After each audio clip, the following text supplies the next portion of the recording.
You're listening to the PHATCAST live from the studio with Colin Reynolds.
Good afternoon.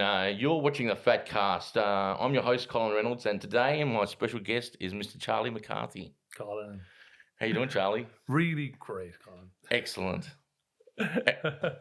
Why wouldn't we be, right? Exactly.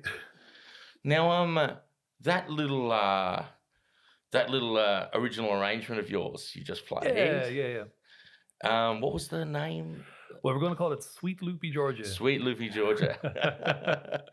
So, obvious to us, we could see it, and probably to most other musicians who are watching. But Yep. So you're using a loop pedal there. That's right, a loop pedal. So it instantly plays back what you just played, and you can add layers like a pizza. Just keep adding them, and you can remove them as well. So after I did the rhythm line and then the bass line, I played another melody line, which I immediately deleted. Yes. And then undeleted the undelete later, so then I could play a harmony over the melody line on the last way through the form. You got those minor thirds. Yeah. No, that sounded fantastic. Well spotted. Yeah. Look, it's with looping, sometimes the longest part can be setting up the loop, so you want to get to the fun and the melody as soon as you can. Yeah. But you need to do a little bit of work too. So in this song, I played the entire chord progression essentially twice before the melody starts, Yep. but it's a short song, so you can kind of get away with it. Yep. Some loops I do, it's a long setup. Some loops I do are like 1 bar long, so it's like a 0 setup. So this one's kind of like in the middle. Yeah, that's and it's a tough thing to do for anyone who hasn't actually tried it. I encourage any musician who hasn't tried it to please go ahead, get yourself a loop, and they're not expensive. Oh, And you know, hours of fun. It will challenge everything you think you know about your instrument. Oh yeah, man! Look, I used to run these workshops in Perth, and I gave a student a loop pedal one time at this workshop, and he just went into a room. We forgot he was there. He just lost the day. He came out in tune and in time, just playing with his loop pedal.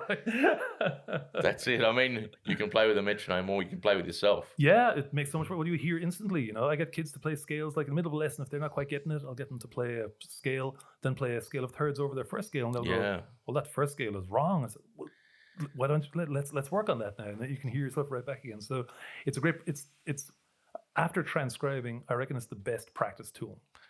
Yes, definitely fantastic.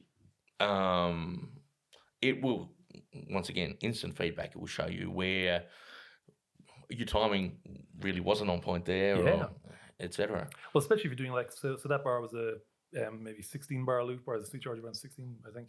But you can do like a 30 to 48 bar loops. That's when you know when your timing is out, because when you tap back into the first loop, you can tell immediately how good your rhythm is. So for sure. I do a version of Jerusalem Ridge by Bill Monroe, and it's like a 128 bar loop form, and it's a long setup, but you've got to keep that in time the whole way, and you're playing obscure rhythm stuff before you even get to the melody, which is easy to lock in as well. So that's a real challenge. When it flips over, you don't want this entire change of character, and because the thing is, even if you're in time, you need to, even though it may feel boring whilst you're setting it up, you need to use your same rhythmic groups. Yeah. Because, like, let's just say you're doing it with an acoustic guitar. Yeah. So, like a common pattern, like you might be going like jang, jang, jang, jang, and that's your rhythm. If you're not carrying that through right to the end, you can have some minor variations as long as your timing is precise and the rhythms complement each other. Yes. Because if you just go, especially if you're doing a really long loop, by the time you get to the end of it, and if you're going to the jang, you've changed mood. That's it, and it will tell you you're back to square one again. Yeah. It happens, and you realize that when you get into looping, you go through all these like transitionary phases of realizations of like, how long can I maintain a tempo? How long can I keep something interesting? How long can I? And you have to balance yourself as well. You can't like blast on your first loop, because then you have to double blast just to, because you have to mix yourself preemptively as well, dynamically.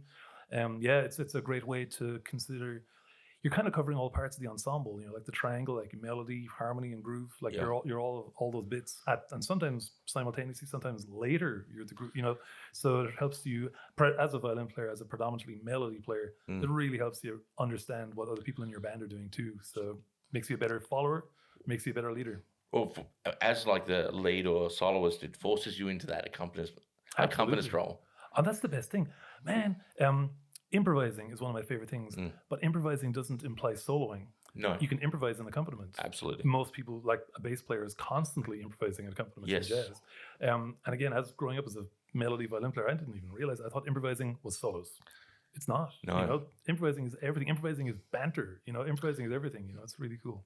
Sure. There's this great video, and it's a jazz guitarist. He plays Fly Me to the Moon. Oh, yeah. To what he calls to 10 degrees of difficulty. Okay, yeah. So he starts with a simple melody. Yep. And then just a simple melody with a couple of bass notes here and there to thicken it up. A few embellishments. By the time he's at level 10, he's doing arpeggios from hell and comping at the same time. It's an insane thing. Very much worth watching. But when you see this go through all of these different stages, and you think, oh my God, I had no idea there was so much in here, so much content. Yeah. Because like the melody itself is, it's a very sophisticated melody, but it's elegant in its simplicity. Melody is half a song. That's it. Like everything else is the other half. Right. Like you have to know the chords. Yeah. Even if you don't play the chords, you need to know the chords. Even if you don't play the bass line, you need to know the bass line. Yeah. Actually, that song was really the first. So I mean, I do a little improvisation too. Yeah. Just playing my death metal band. The start, other than the actual composition, when I'm starting to formulate my guitar solos. Yep. This is all improvisation until certain things will start to stick. Yeah. And it's that dun, dun, dun, dun, like that little run right there. I was like, yeah, this is a magical scale. Yeah. And I started to incorporate that after watching this video. I was like, yeah, I'm going to get some more juice out of these notes. Yeah. And you are what you listen to. Right. Your musical diet, what you eat. Oh, yeah, man. You have to do it, You have to go deep as well. You have to immerse. You have to obsess. Then try writing it out. Then try playing it. Just do it. Get it into your fingers, and then let it become part of your music DNA. Then move on to the next thing that you obsess over. Now, some people are... Some aficionados are multi-instrumentalists. Mental instrumentalists. But you are truly a multi-genre-ist. Well, kind of. Yeah. So I started off... It's not just that you play all sorts of things, but you specialise in multiple genres. Yeah. So I went through... So I started off in Ireland, grew up playing predominantly classical music. So like symphony orchestras, operas, pits, all that kind of stuff. Then I moved to Australia in 2005 and thought, let's try it different this time. Let's do something different. So I learned how to play Irish music. I started playing in pubs, and I didn't know what I was doing, so I just started. Hell of a lot of fun playing. Drink a pint. I've got some stories, Colin. I bet. Yes. So just straight into the deep end, and I had kind of being from Ireland, people kind of let you get away with being in the Irish band, so that was a definite, help at the start. So then I got into playing bluegrass as well with a band called the Seals in West Australia. That was an amazing experience. Those boys were talented musicians. And it was my first time touring to Melbourne and touring to the East Coast, living in WA we were there for about 15 years or so. And then through bluegrass, I kind of started to discover that during bluegrass solos, you improvise the solos. Yes. Whereas in Irish music, you just play the melody. Right. So then I thought, this improvisation is pretty cool. What are some other improvisational styles? And then I finally got into gypsy swing. So that's the Stefan Grappelli, Django Reinhardt type jazz. And that's where I finally discovered where classical virtuosity could meet the fun and impetuousness and joyfulness and freedom of folk music. So I found where gypsy jazz and bluegrass have more in common than gypsy jazz has with jazz, and then bluegrass has with folk music. I found those two genres really appealing. So so I spent the last 10 years pretty much only playing that. I still did other stuff like pit shows and operas and symphony stuff for work, and I still enjoyed it. And man, there's nothing better than playing in an orchestra. Like, it's all worked out, and you just sit there and just it's more than any one person can do. It's beautiful, but I also like just changing it a bit. So that's what kind of drew it for me. One of my favorite all-time tracks is from that tradition, Minor Swing. Oh yeah, right. Bum, bum, bum, dun, dun, dun. Man, Minor Swing is such it only has an intro and outro. It doesn't even have a melody. Yeah, it's straight into improv. Yep, that's how you do it. I mean, and that guy was a magician, wasn't he, Django? He really was. I named my dog after him and everything. So Django Reinhardt, he grew up. He started on violin, moved to banjo, got in an accident when he was burnt a lot of his body, lost these fingers, all the tendons fused. Then spent about a year in hospital. Someone gave him a nylon string guitar. He was poor, he had no painkillers, so he just played his way out of the pain. And they gave him the quietest instrument you could find, which was he never played guitar. And then came out, but a year or two later, just with his own unique style of music. He just came up with gypsy swing. And with those two fingers, he can shred it. Oh my goodness! To rival Steve Vai, like this guy. Guitar players to this day still tape those fingers down just to see what Django would have done. So by limiting, I haven't tried that. Limitations give you more options. Like if you go to a restaurant and there's 2 things on the menu, that's a simple choice. If you go in there, there's 100 things. You're going to be sitting there for 20 minutes trying to figure out what you want to eat. So if you 50% your capability, you'll actually multiply your options. What you can do. So interestingly enough, so what I found through my own kind of personal study of music and following gypsy jazz to Django Reinhardt and his colleague Stefan Grappelli, of course, with the bluegrass, it was Bill Monroe. Was this one guy again who just started playing this kind of music. It wasn't quite old time; it was his own style. And he was from Nashville, which was the bluegrass state, and he took his band all over America. And they couldn't remember the name of the band, but they knew they were those bluegrass from the bluegrass state, those bluegrass boys. And that's where bluegrass came from. So my 2 favorite styles of music came from an individual. all my other favorite styles came from either cultures or over decades. You know, Sure. like I love romantic classical music. You know, Debussy and Chopin are two of my favorites. Yeah. But that's, again, their influence was from so many different artworks and literature, and just the time. Another one of my favorite all-time tracks, La Cathedral. La Cathedral? Yes. What's that one? I think that's Debussy. Oh, sorry. Yeah, okay. Yeah. Gotcha, yeah. I mean, the simplest melody of all time, perhaps, but so amazing. Yeah. So Debussy was around at the same time as Django as well. And sometimes Django would say, I didn't realise they were contemporaries. Mon frère, my brother. Debussy, my brother. And Django did a couple of covers. He did Reverie. So that, you know, it was in the soundtrack for Westworld. You know, the Reveries. Debussy was in that. Sure. So Django covered that, and he also did a few other. He did one other one. I can't remember off the top of my head now, but yeah, they were contemporaries. You know, they would have. Imagine they would have hung out. Yeah. Maybe once. Like Geiger and Dali, right? They were contemporaries. That blew my mind when I heard that. You never know. Because, like, you know, you see Dali's art, which is, I mean, incredible, mind-blowing on its own. Yeah.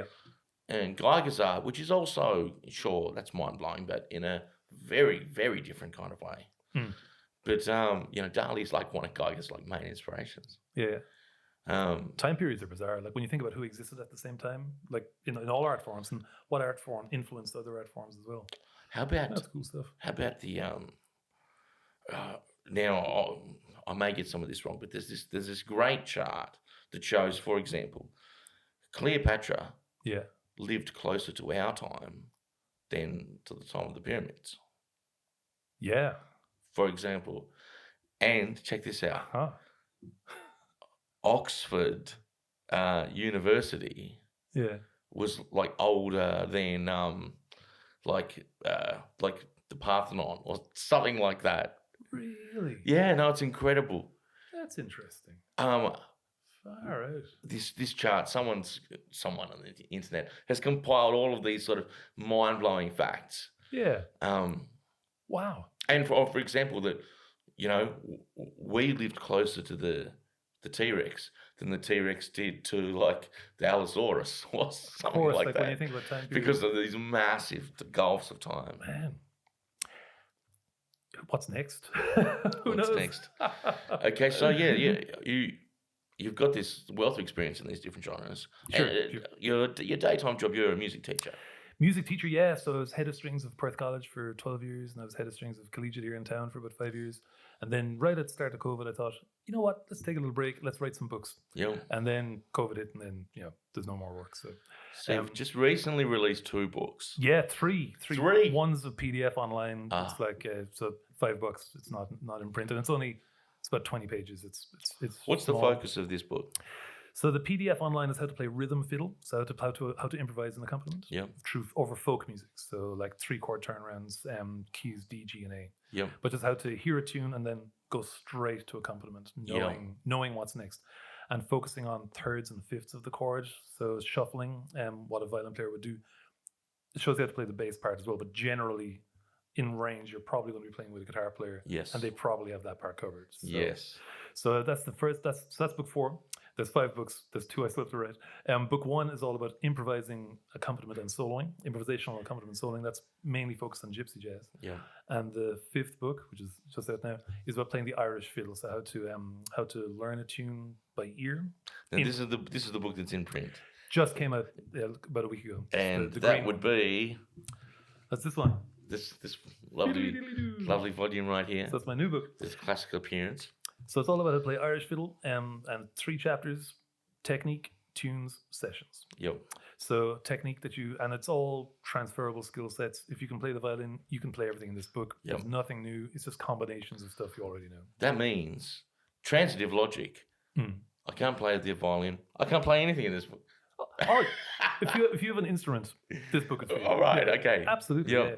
Because it's not all about like folk music is just music. It's not written for any instrument. Sure. You know. Sure. So like it says Irish fiddle, but that music is written for the whistle, for the voice, for the bagpipes, for the uilleann pipes, for the bodhrán, the Irish drum. Like you can play all these tunes they're not scored. Yes. Like in an orchestra, you know. So you have to look at it or hear it and go, what could I do to that instrument? Or what could I do to that tune with my instrument? So obviously the violin and the flute have different physical abilities. We can play 2 notes at a time. Flute players have to stop and breathe. So if I'm playing a tune, but I want to emulate the flute player, I would stop every, I don't know, at the end of an A section, just for a beat, the way a player would breathe. Yes. So I can sound more like a voice or more like a flute. So you're emulating instruments. There's a thing you do called a turn,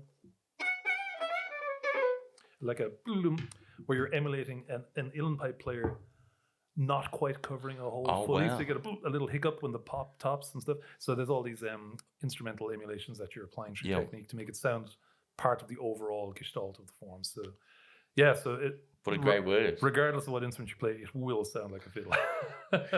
So you see, likewise, now with the guitar. So and I'm specifically now talking about improvisation and about solo leads and melodic leads. Yeah. So there are specific things that you'll do to try and make it sound more like a vocal melody. For sure, yeah. So let's just say you want to hit a particular pitch. Yeah. Rather than playing that pitch, you approach it from underneath. Yeah. A guitar, a bend. Yep. Yeah. So you'll play flat of it, just a semitone, and bring it up into it. Yeah. And if you're let's say you're playing just a natural minor, first, second, third. Yep. Just play your first, play your second. Yeah. Bend up a semitone to the third. Yeah. You know, and then rather than coming back down to the 1, come back to the sharp 7 and bend up into the 1. Yeah, like a voice. Like you do. For sure, absolutely. In fact, everyone should play like a voice. You're playing for people who have voices. That's right. That's right. I mean, like the greatest players do this. Yeah. And the rest of us try. Yes, yeah. You got to breathe. Sometimes when I'm practicing, obviously on the violin, you can play continuously all day. You don't have to stop. Sure. So sometimes as my practice, I'll just inhale, start playing, and exhale. And when I'm out of air, I'll stop that phrase, just so that I don't end up just playing rabbiting on like I do in a book. So that's a factor. Also limiting your range. Just going within the tessitura of a pick a vocal range, pick male range, female range, and just stay there. Yep. And then phrase, or just do like 4-note phrases or 4-bar phrases. Don't come in on a downbeat. Don't exit on beat 2, bar 4 or something. So, and also then creating restrictions so that the creativity sort of comes out. And then also playing with syllables. You know, like like double, triple, maybe quadruple syllable words. You don't need to do a 7-syllable words. You don't need to go. You could do ba-ba-dum, ba-da-dum, bum. You know, so you can play more like a person would speak. Actually, one of my biggest teachers for learning how to play syllabically is Snoop Dogg. Just rapping like his lyrics and just his syllables. The lilt to his rap is amazing. Like ideally, you should be able to play. You should be able to improvise like someone would rap or like someone would sing. Yeah. One of those great restrictions to place on yourself when coming up with new melodies, just improvising in general, just stay on the 1 string. Yeah. Don't go anywhere else. You could just go that 1 string. Yep. You can do everything you need to. Oh yeah, man. But 1 note. Stay on the 1 note if you like, for sure. That's another restriction. So now there's this guy. I believe he's a South African. He may be from another African country. Yeah. Some African country. And his name is Brushy 1 String. Brushy 1 String. That's not, what's that guy, Steve? C6 Steve had 2 strings? Oh, I'm not familiar with that was ages ago, yeah. Okay. Brushy 1 String. Brushy 1 String. So he has an acoustic guitar. Yeah. And it has 1 string on it. Oh, yeah. And it's a rather bass, it's a fairly bassy note. Yeah. But he plays and sings. It's the one. And not only does it work, it's incredibly sophisticated. I mean, he might just be playing, some kind of bluesy thing or whatever. Yeah. But between his voice and his note choicing, he has some very sophisticated chords. I'll have to look him up. Yeah. Cool. Thanks, man. I love good references. It's very rare that you come across new stuff, Sure. Brushy 1 string. Colin. And I say chord, obviously they're dyads. Yeah. Just 2 notes. But I've got you. So dyad is a 2. What's a 3? Triad. What's a 4? What's it called? A quadrad? I had to look it up. Tetrad. A tetrad. Of course it is. Italian. Yeah. Yes. But dyads. So in this book, the yellow one, so this is the jazz comping one. There's a whole chapter just on dyads. So how to play, like I could play Sweet Georgia Brown just on dyads, either 3s and 5s, 3s and 7s. That's all you need really. You just have to work through the chord form, but you have to hear the bass line in your head to do that. So the first thing you have to do is learn the bass line. But then you can do dyads, and it's all dyads. You can apply any sound with a dyad. You don't necessarily need a triad to instill its tonality. No, definitely not. You can create a major or minor feel just with the third in the root, no problem. Yeah, there's music. And it's actually even better. Don't play it as the third. Play it as the 10th. 10th, yeah, that's super. Yeah. Because those nice wide intervals give you that juicy sound. Yeah, man. Oh yeah, absolutely. There's what I find from all of this is that it's a performance is a balance of surprise and satisfaction. So, and you can't be all of one. I haven't heard it put into those terms like that. But that's great. You can't do one or the other. No. And you can only surprise when you've led someone. Of course, because you're subverting an expectation. Yeah, so you got to play like diatonically, then maybe chromatically, then outside the box stuff for a little bit, not too much, and then just kind of lead them back. And there's like I call it like a melodic gravity well. Like you have to eventually kind of come back. Of course. And the further you can kind of go, but you have to lead both ways. And you have to build, but you don't always have to build up. You can also build down. But yeah, surprise and satisfaction. Otherwise, it's either if it's too much of one or too much of the other, you've lost. Oh, of course. You've lost your. Of course. You got to bring it with you. Actually, this touches on something that I was speaking with Eleanor about, and this is so for the person who's, let's say, not a musician in terms of study, they may listen to and love music, be a huge music enthusiast, and maybe know more than musicians about certain aspects of music. Man, some of the best musicians I know don't play an instrument. They just you've got a rich library of well, there's music lovers and music makers. And you can be one or the other too, or ideally both. Or both, ideally both. But some of the best also some of the best musicians, players I know are completely non-theory as well. So sure. Sorry, go back. No, absolutely. So let's say somebody who exists in this space who loves music, they'll be watching a movie, and there's that moment in a movie, and they know what note's going to come next. Predictive hearing, And as I mentioned with Eleanor, 99% of the time it's because they've just gone to the 5 and they're coming back to the 1. Yeah. You know, like the cliches that we all recognise. Yeah. And the only difference is that person doesn't know why they recognise it. Oh yeah. But they recognise it just as assuredly, nonetheless. Yeah. You are what you listen to. There's definitely like audio conditioning that we're all, like you are what you hear. Yep. The best way to transcend your ears is to transcribe. Like write down stuff or learn how to play stuff, like put it on super slow downer or just like reduce speed on YouTube and just play it till you get it. Then you hear more. If you hear something you're not quite sure what it was, you have to learn it. Yeah. Then you hear it. Yeah. And then that becomes part of you. Then you hear more. Then you can go back to your old recordings and it blows your mind. Listening to the radio, listening to pop music and modern R&B music and stuff like this, and trying to play along with it. Yeah.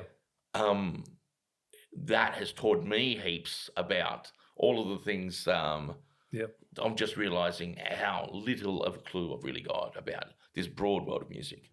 And, maybe compared to somebody else, I know a fair amount. But the more you learn, the more you realise that there's so much out there. Man. I don't think anyone knows everything. No one knows it all. No. I heard a great one a while back.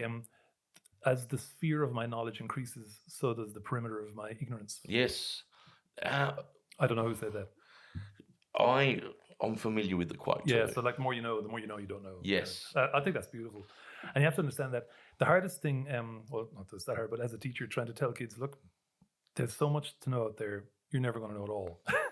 You can't let them know that. No. Can you give them some expectation the next thing. There we go. That they can get to a point where they've learned. Yeah. Yeah. Oh man. But isn't it beautiful though when you come across these moments where suddenly it happens, you go, oh, that makes sense now. Or, oh, now I hear pedals. Or, oh, now I hear counter melodies. Or I hear implied counter melodies. I know exactly what's missing, or I know what I could add to the situation if I wanted to, or what, Yeah, it doesn't happen very often. And you kind of can't force it as well. It does happen, but those transcending moments musically for your personal music DNA. It happens eventually, but if you force it, like if you try and overdo practice or overdo study or listen to too much of the same thing all the time, it doesn't. You'll just get in trouble eventually. You're better off just waiting for it to happen. Just keep at it, and it will happen. You can start to hear implied melodies and implied speech in the record scratch. Yeah, well, that's not lyrical again. That's syllables. One bump like triplet. Yeah, that's cool, man. That's really cool. And you know, like DJs. Now that's a very broad term. Yep. Because a DJ can be anyone from literally a guy who just gets up there and presses play to somebody who is all the way down to producing the music themselves. Yeah. But there's everything in between. Yep. And some great performance DJs, like local, I imagine you know, Damesa Walsh. Yeah. He plays with Greeley and Denny. How good is Greeley? Oh, his master. He's really? A master. Props. So, I mean, now James is an instrumental musician in his own right as well. But as a DJ, he plays it like an instrument. Wow. Now, he does all of the kinds of things that many DJs do. But, for example, this one song, and so Greeley's like freestyling. Yeah. And Dames is playing the bass on a turntable by using the pitch, like the speed of the record. So he's playing a bass note and using the pitch to control which note he's playing. Wow. And he's got a verse structure there, chorus structure, and he's doing all of this with the pitch shift on the... That's so cool. Yeah, no, I was very impressed when I saw it. Man, well, that's that and Brushy. They're both on my list. Oh, right, yes, yes. Wow. Finding innovative ways to use instruments is another passion of mine as well. I'm always trying to look for outside the box ideas, and I'm always fascinated and so impressed by people taking their technique or what the physicality of what their instrument can do to other areas, you know, like either extending up or down their range, multiple roles on the same instrument, you know, like multiphonics on a wind instrument. I'm always fascinated by extended technique. In that loop at the start, there's a bit of chop technique there. Yeah. Some triple stop technique as well. Not a whole lot, but yeah, I'm always fascinated by stuff like that. I was in youth orchestra one time with a guy that could play Happy Birthday on a cymbal. Like he just keep bending the cymbal. Like you could just pitch bend the whole thing. with a bow, with a bow on the cymbal. Oh, yes. Yeah. The loop melody you played, that had this wonderful little, just this... Oh, that's as the part of the... That's the... Yeah. Yes, that's the Cuervo. Cuervo? Like the South American washboard. Oh, yes. Is that what that thing's called? Looks like a coconut with stripes on it. Yep. Yeah. I'm familiar with the sound of the thing. I just didn't know what it's called. Yeah. Which is embarrassing a bit. There's three chop techniques. There's the chop, there's a scrape, there's a chew, and then there's the triplet. Oh, sure. So.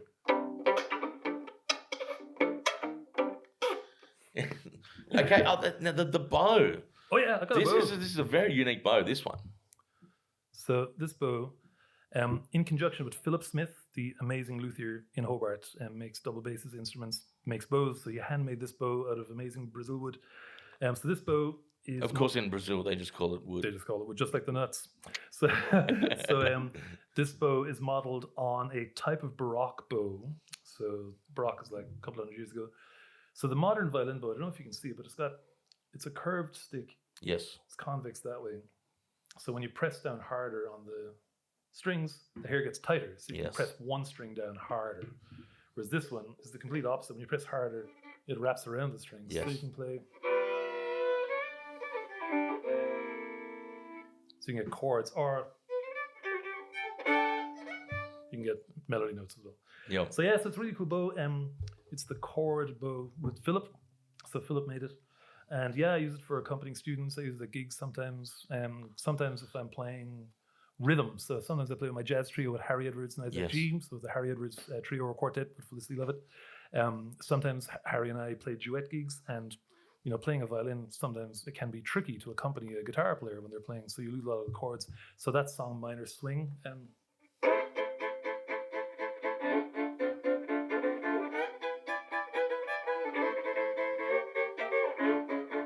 play I only just noticed you're playing a 5-string. I'm playing a 5-string. I love extending technique. Yep. Yeah, so I got a C string as well. Yep. And it's also an electric instrument as well, so you can plug in. So it's the best of, it's multifunctional. Yep. So so I got the chord bow to accompany, to play a rhythm role, because I'm always fascinated again with taking an instrument to other places. Yeah. And that's what got me to write the rhythm violin book, and also this improvisational, how to improvise in accompaniment. Now, if somebody wants to get hold of one of your books, how can they get them? Yeah, so Charlie McCarthy, postclassicalviolinmethod.com. So if you look up one of those two things, you'll find it.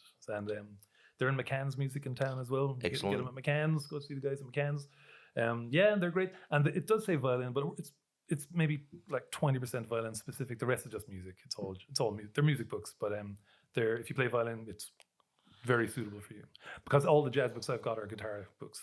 Now, once somebody's taken a look at this and they've done some study, and they then want to take it to the next level and learn from the master. Oh yeah. Is this the same contact? Is it? Yeah, that's me. So that's Charlie. I've got a website. It's all there on the postclassicalviolin.com. And lessons are I teach. I've got a 4.5-year-old student, and I've got a 90-year-old student. Wow, it's quite a spread. I've got beginners. I've got people coming back to their instrument from a 20-year gap. I've got people starting at 80. I've got people who've been playing for 50 years, want to learn to improvise. I've got all sorts of students. So people are so fascinating, you know, like them. They know what they know. Yep. And the best student knows that they don't know stuff. Right. Or else you can't teach someone who doesn't have that. You know, and some people are afraid to acknowledge that they know that they don't know some things. Oh. But once you get past that step, it's beautiful. And most of the time, the student teaches you, like, because they're teaching you what they don't know, and they're just some of the best lessons I've ever been a part of. I didn't prepare for at all. Like the kid or the person just came in and just started, and man, I would have gone to that lesson. I didn't even know I knew that stuff. And lastly, you got any bookings coming up? You're playing live? Where can we see you live? Yeah, thanks, Colin. So our next, and there's not many, so COVID really shut it all. Actually, I think we were going to be playing Republic on the same day. I think we were the daytime gig when you were. So there's a lot of things cancelled, but all going well. Clarence Jazz Festival is our next engagement. So I'm playing there on Saturday the 19th at about 2:00 with Emily Shepherd and Nick McLean. So Emily plays violin as well, and Nick plays bass. So it's we're both playing rhythm violin. So it's a rhythm violin project called Joko. Joko was Django Reinhardt's monkey. Mischievous and playful. That's what we are.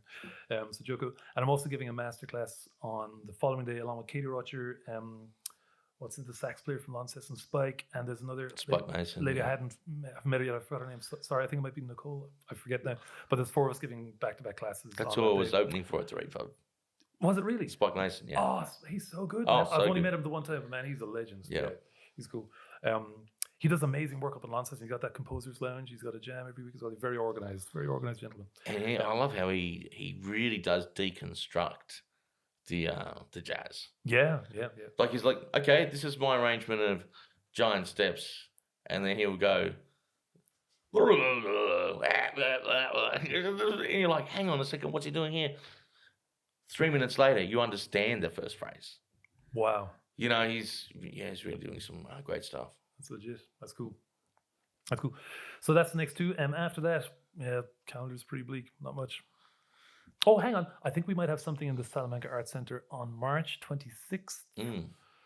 I'm not sure. I think it's called Musics from Another Time and Place. I think there's a few of us. So we're like the Gypsy Band. I think there might be a klezmer band. There's a few different different styles around this. But details are only just coming out on that yet, so I'm not sure exactly what it's called. But yes, that's the next one. But that's, man, the last 2 years have been really rough. We've gone from like 150 gigs a year to 2. Yeah, big change. Hence, that's why I've been writing all these books. So of course. A lot of time. Oh, I'll just start working with the SAC myself, a sound. Be funny if I ended up seeing you there. Congratulations. That's really cool. That Founders Room is beautiful. We used to do gigs there all the time. We used to run all these Django tribute shows with Django's Tiger, with Harry and Felicity and Isaac. So such a great room. I love being in a corner stage. You're playing to everybody, you know? Yeah. Sometimes when you're center stage, people at the side don't quite get it, you know? So yeah, it's very cool. Excellent. So look, that's about all the time we have for today. Really? Oh, I didn't even get a chance to tell you any jokes, Colin. Okay, I'll tell you this one quick. Please. So did you hear that Ringo Starr got married again recently? Yeah, Ringo got married. Did you hear about this? And amazingly, two twin girls, you know, two babies, you know, two twin girls. He called them Anna 1, Anna 2. Okay. I owe you a joke for that. What's the worst thing about getting married in the spring? Married in the spring? Getting married. Thanks, and we'll see you next week. Thanks, bud.